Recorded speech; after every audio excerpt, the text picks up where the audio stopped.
the next general election of the Republic of Kenya should be held in the year 2026 and not rather the year 2027 as many of us think. This according to the petition that has been filed in the courts to determine as per our constitution. Remember that our constitution clearly says that elections shall be held on the second Tuesday of August of the 5th year, not after 5 years. And Dr. Wiso has gone to courts to get that clarification, which might lead to the next general election being held in the year 2026. Ladies and gentlemen, I want to give you the argument of that case, why and how they reached or they determined that the next election should be held in the year 2026. And without further ado, let's dive into it. But before I do so, if you're watching this channel for the first time, take a second to subscribe to our channel and like this video so that whenever I'm doing such videos, you are always notified. Now, nataka tuende pole pole. The first thing is to determine when is the 5th year.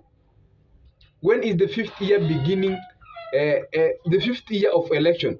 Remember that the year of election began on the 9th of August 2022 because the last general election was 8th of August 2022. So the first thing we have to determine is when is the 5th year according to the constitution. From 9th of August 2022 to 9th of August 2023, that is year 1. From 9th of August year 2023 to 9th of August year 2024, that is the second year. From 9th of August year 2024 to 9th of August year 2025, that's the third year. From 9th of August year 2025 to 9th of August year 2026, that is the fourth year. Now here is the argument. From 9th of August 2026 to 9th of August 2027, that's the 5th year. So according to this argument or this case, the election year begins, the 5th year begins on the 9th of August 2026, which the election says that the election shall be held on the second Tuesday of August of the 5th year. And according to this argument, the 5th year begins on 9th of August, the year 2026. The second thing that this petition argues is that now we go to the second Tuesday of August of the 5th year. According to his argument is that the first Tuesday will be August 11th of August, the year 2026. And the second Tuesday will be 18th of August 2026. That's how that argument is. And we will be waiting to see how the court will determine whether that election should be held in the year 2026. So, should the court determine that, okay, this argument is right as according to the constitution? Remember that I've told you that in our constitution there is nowhere that it says election should be held after 5 years. The constitution says that election shall be held on the second Tuesday of August of the 5th year. So that petitioner, that case number 1 has determined the 5th year begins on the 9th of August 2026 to 9th of August 2027. That's the period of the 5th year. And it has also determined that there is a Tuesday in the August of that year, that's the year 2026. That is the case we are waiting to be determined, which might change our Kenyan election to be held earlier than 2027. You can tell me what you think about this argument in the comment section. I'll take my more time to read and give you a response. So the second case that relates to this is that very soon we'll be getting the new IEBC chairman, and there is a higher speculation or thought that either Charles Nyachai or Ann Amadi are the likely persons who are going to chair the IEBC positions. And the first thing that they will be mandated is to do the re-elections of the vacant positions in Kenya. Remember that right now in the Republic we have a lot of vacant positions. And once this IEBC is fully occupied, we are going to see a serious political period, because different parties are going to fill positions that are vacant right now, especially in the member of parliament.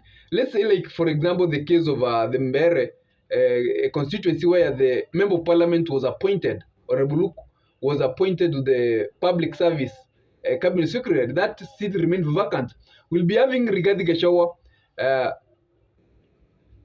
fielding a candidate, if that party will be having a candidate. We have UDA fielding a candidate, and a lot of parties from the Mount Kenya region. So this is the period that is going to determine which party is strong, which region, through the by-elections. So this is the first thing that this IBC is going to determine. The second thing is IBC is going to do is to follow this case very closely. And if in any case court rules that it's true the next election should be held in the year 2026, then IBC automatically will be have run out of time to prepare for the election. And I don't think it's, even if the court rules that that election should be held in the year 2026, it's going to be possible for the IBC to prepare to do preparation just between a period of almost 1 year to conduct a credible, fair election. If court rules so, IBC is going also to proceed to court to ask for more time due to the late appointment that has been done, so that they can also prepare effectively for the next general election.